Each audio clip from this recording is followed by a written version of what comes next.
O governo aprova plano de ação entre Ministério do Turismo e Ambiente no Ministério da Economia na Coesão Territorial República Portugal.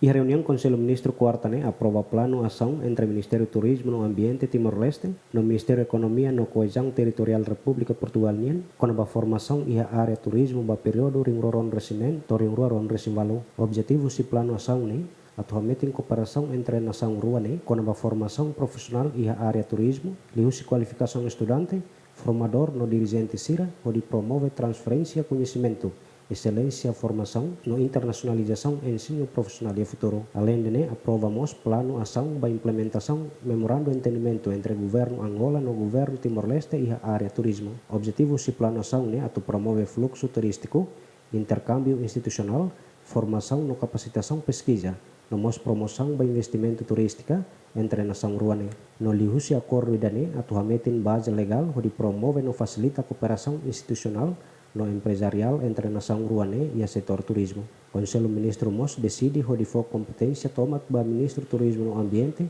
atu assina plano ação memorando de entendimento no acordo Aderto Ximenes, Bemida Ximenes, Jemen.